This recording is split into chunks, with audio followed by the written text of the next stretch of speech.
Welcome back. બીઝેડના ભૂપેન્દ્ર ઝાલાની માયાજાળમાં કેટલાય લોકો ફસાયા અને રૂપિયા ગુમાવ્યા. ભૂપેન્દ્ર ઝાલાના રોજ નવા કારસ્તાન સામે આવી રહ્યા છે. પોન્જી સ્કીમના નામે કેટલાય એજન્ટ લોકોના ફુલેકા ફેરવીને તેમને પાયમાલ કરી ચૂક્યા છે. ત્યારે કપડવંજના વાઘજીપુર ગામના વધુ 2 એજન્ટ્સની કરતૂત પરથી પડદો ઉંચકાયો છે.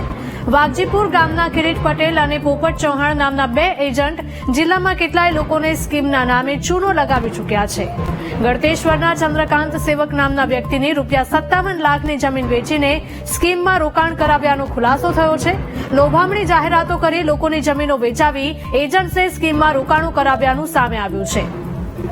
તો ભોગ બનનાર ચંદ્રકાંત સેવક ઉત્કંઠેશ્વર મહાદેવ મંદિરમાં સેવા પૂજા કરી પોતાનું ગુજરાન ચલાવે છે. વ્યાજની લાલચમાં વડીલો પાર્જિત 2 વીઘા જમીન વેચીને ₹57 લાખ રૂપિયાનું રોકાણ કર્યું હતું. એજન્ટ્સના કારસ્તાન સામે આવ્યા બાદથી પોપટ ચૌહાણ અને કિરીટ પટેલ ફરાર છે. આરોપી કિરીટ પટેલ દુકાન ચલાવે છે, જ્યારે પોપટ ચૌહાણ ખેડ બ્રહ્માના પરવ્યામાં શિક્ષક તરીકે ફરજ બજાવે છે. સ્કીમમાં રૂપિયા ડૂબ્યા હોવાની માહિતી મળતા જ મધ્યમ વર્ગીય પરિવારના પગ તળેથી જમીન સરકી ગઈ છે.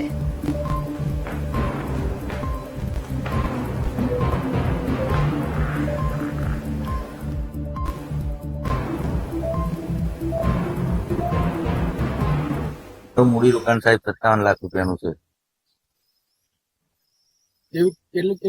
તમને એગ્રીમેન્ટ કેટલા છે?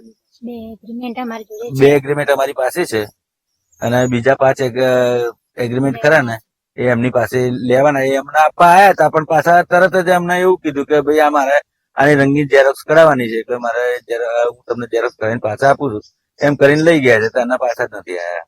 તમને ક્યારે ખબર પડે કે આ બધું ફ્રોડ ચાલે? અમને તો આ 2-3 દિવસ પહેલા જ ખબર પડી છે કે આ બધું ચાલી છે. આવું શું લાગે તમારા નાણાં પાછા આવશે? નાણાં તો પાછા સાહેબ મળવા જ જોઈએ. ના મળે તો મારું આગળ પાછળ કશું છે જ નહીં એના સિવાય. કેવા પ્રકારની લાલચ આપી? અમને બધી મતલબ વિદેશ ફરવાની આવું બધું લાલચો ને એવું બધું આપ્યું હતું અમને, વિદેશ લઈ જવાની. એક વખત અમે ઇન્ડોનેશિયા ફરવા બી ગયેલા, બાલી. સંપત્તિ તમે તમારી? હા, મારી બાપ દાદાની જે મારી પાસે 2 વીઘા જમીન હતી એ મેં અત્યારે વેચી દીધી છે. પૈસા પાછા ના આવે તો શું સ્થિતિ થશે? અરે એ પૈસા પાછા ના આવે તો સાહેબ આપઘાત કરવાનો વારો આવે. મારા 2 છોકરા જ છે આગળ પાછળ. જે ગણું એ મારી મૂડી. અમારા બાપ દાદાની જમીન હતી તો અમે વેચી, એટલે પછી એના પૈસા આયા, એટલે પછી અમે પૈસા મૂક્યા. અમને થોડો વિશ્વાસ આવી ગયો કે હા હવે દર મહિને પૈસા આવે છે ₹1500, તો આ તો અમે મૂકીશું તો અમારા પૈસા આવવાના જ છે ને. એ રીતે પછી અમે આ પૈસા મૂક્યા. મેં કુલ અમારે 7 એગ્રીમેન્ટ કરેલા છે, એમાં 2 મળેલા છે, 5 બાકી છે લેવાના એમની જોડે, અને અમે ₹57 લાખનું રોકાણ કરેલું છે. ભવિષ્યમાં પૈસા ડૂબી જાય તો સાહેબ આપઘાત કરવાનો જ વારો આવે. અમારા છોકરાને પાછળ કશું જ રહેતું નથી, બસ જે છે આ બાપ દાદાની જમીન વેચીને અમે કરેલું છે, અને અમારા છોકરા આગળ વધે એ માટે આ કર્યું હતું, પણ અમને નથી ખબર કે આવું. બીઝેડના પોન્ઝી સ્કીમ કેસમાં વધુ એક ઘટસ્ફોટ થયો છે. હજુ પણ ઘણા એજન્ટ વોટ્સએપ પર સક્રિય છે. રોકાણકારોને વોટ્સએપના માધ્યમથી રોકાણ નહીં ડૂબવાની બાંહેધરી આપી રહ્યા છે, તો રોકાણકારોને મીડિયા સમક્ષ ન આવવાની પણ સમજાવટ કરી રહ્યા છે. મેસેજમાં એક હે તો સેફ હે પણ મેસેજ જોવા મળ્યા. જો આડું આવડું પગલું ભર્યું તો સરકાર બધું ફંડ જપ્ત કરી લેશે તેવી ગર્ભિત ધમકી પણ આપી રહ્યા છે. કૌભાંડી ભૂપેન્દ્ર ઝાલાને તેના કૌભાંડી એજન્ટ લોકોને સપોર્ટ કરવાની વાતો કરી રહ્યા છે.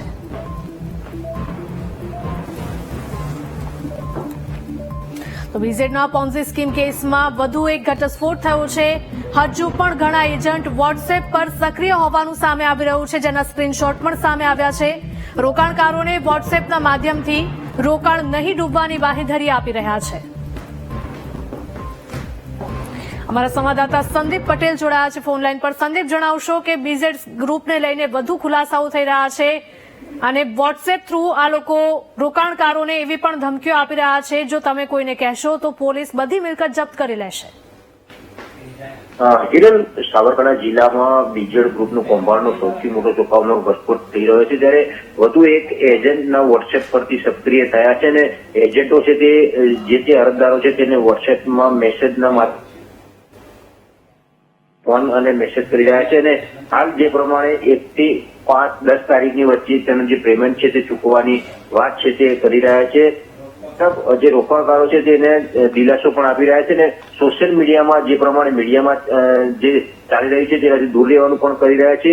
અને એક સૂત્ર પણ એક તો સેફેના સૂત્રના મેસેજ સાથે એક મેસેજ ને વાયરલ કરી રહ્યા છે ને મેસેજમાં કહી રહ્યા છે કે હાલ જે પ્રમાણે આ ભૂપેન્દ્રસિંહની જે વાત લઈને કોઈ પણ જાતનું નિવેદન ના આપવું અને આ વાતથી દૂર રહેવું. આપણા પૈસા છે તેને સમયસર પૈસા મળી જશે અને કોઈ પણ જાતનું બિંદાસ જે કામ છે તે કરી રહો અને કોઈ પણ જાતના આ પૈસાની બાબતમાં ચિંતા કરવાની જરૂર નથી. આપના પૈસા છે તે ટાઈમ પર મળી જશે.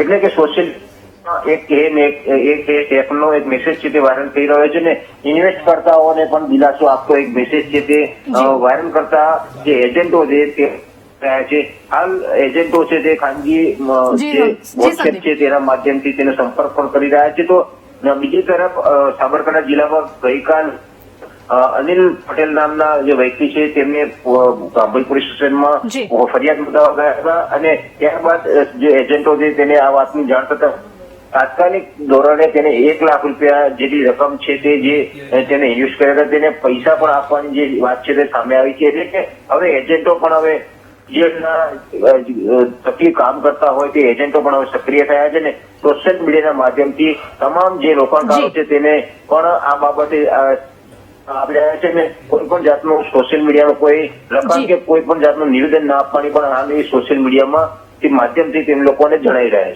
છે. સંદીપ, આભાર.